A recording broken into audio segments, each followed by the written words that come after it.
Hello everyone, my name is Chandan Singh. Guys, कैमरे में कुछ प्रॉब्लम है तो स्क्रीन रिकॉर्डर के थ्रू आपको पढ़ा रहा हूँ। आज मैं आपको सिखाता हूँ कि शडर टू थिंक का इस्तेमाल हम कैसे करते हैं स्पोकन इंग्लिश में। शडर टू थिंक अच्छा एक्सप्रेशन है, सीख लीजिए। इसका इस्तेमाल हम तब करते हैं, ऐसे देखते हैं, जैसे लिखा है कि said when you are worried about something. जब आप किसी चीज के बारे में चिंतित हैं, समथिंग क्या, अनप्लेजेंट, जो कि कुछ खराब होने वाला है, दैट माइट हैपन, या तो वो होगा, और माइट हैव हैपेंड, या शायद वो हो चुका है। कहने का मतलब है कि आपने अगर अपने घर में कोई कीमती चीज तोड़ दी तो अब आप बड़ा चिंतित हैं कि पता नहीं यार, मैं अब मम्मी को कैसे बताऊंगी, सोच के ही मैं कांप जाती हूँ या मैं कांप जाता हूँ। तो शडर का मतलब होता है तब कांप जाना। तो सोच के ही आप बहुत ज़्यादा चिंतित, घबरा जाते हैं कि पता नहीं क्या होगा जब पापा को पता चलेगा इसके बारे में।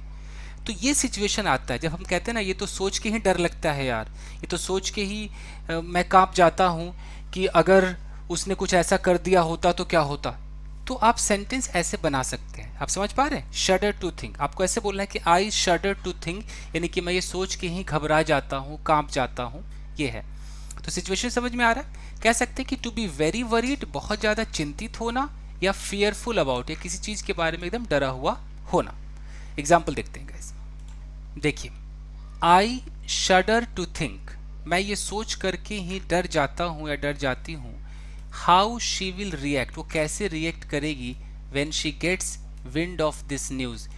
गेट विंड ऑफ का मतलब होता है हवा लगना, पता चल जाना। जब उसे इस खबर की भनक लग जाएगी तो वो कैसे रिएक्ट करेगी, ये सोच के ही मैं शडर हो जाता हूँ, मैं घबरा जाता हूँ, कांप जाता हूँ, डर जाता हूँ। आप समझ पा रहे हैं, आई शडर टू थिंक। तो बड़ा अच्छा एक्सप्रेशन, आप इसको बोलिए, आई शडर टू थिंक, ये सोच के मैं घबरा जाता हूँ। एक और देखिए, I shudder to think what my father will do, मैं ये सोच के ही घबरा जाता हूँ कि क्या मेरे पापा करेंगे, when he comes to know, जब उन्हें पता चलेगा, that I have lost his cars की, कि मैंने उनके कार की चाबी खो दी है। तो आपने कोई ऐसा काम कर दिया है कि आपको ये सोच के डर लग रहा है, आप घबरा रहे हैं कि जब उन्हें पता चलेगा तो फिर क्या होगा। तो आई शडर टू थिंक, मुझे सोच के ही घबराहट हो रही है। आपको शडरिंग नहीं बोलना है कि आई एम शडरिंग, ऐसा नहीं बोलना, बस यही एक्सप्रेशन बोलना, आई शडर टू थिंक। एक और देखिए, आई शडर टू थिंक, ये सोच के ही मैं कांप जाता हूँ या घबराहट हो रही है, how I will handle the situation, मैं कैसे सिचुएशन को हैंडल करूंगा या करूंगी, वेन शी स्टार्ट्स एब्यूजिंग मी, कि जब वो मुझे गाली देने लगेगी, इन फ्रंट ऑफ एवरीवन, सबके सामने।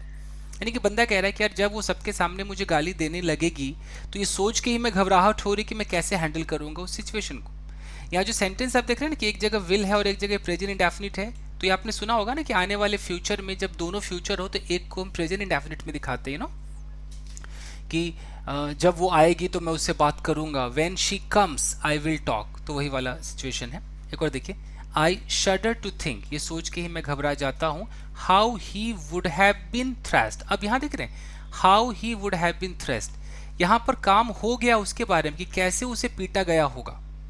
ये तो सोच के ही मैं घबरा जाता हूँ कि कैसे उसे पीटा गया होगा, या तो कोई घटना हो चुकी है उसके बाद अब कहिए तो सोच के मुझे डर लग रहा है कि कैसे उसने उसको किया होगा यार।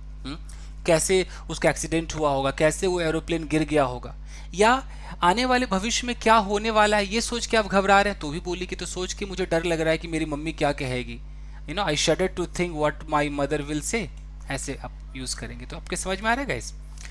तो यही है शडर टू थिंक। आप इसका एक स्क्रीनशॉट ले लीजिए गाइस।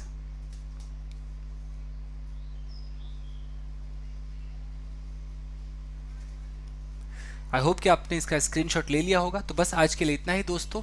जैसे कैमरा सही होता है मैं बोर्ड पे पढ़ाऊंगा। तो मिलते हैं अगले वीडियो में। Till then take care, keep practising and have fun. Thank you guys.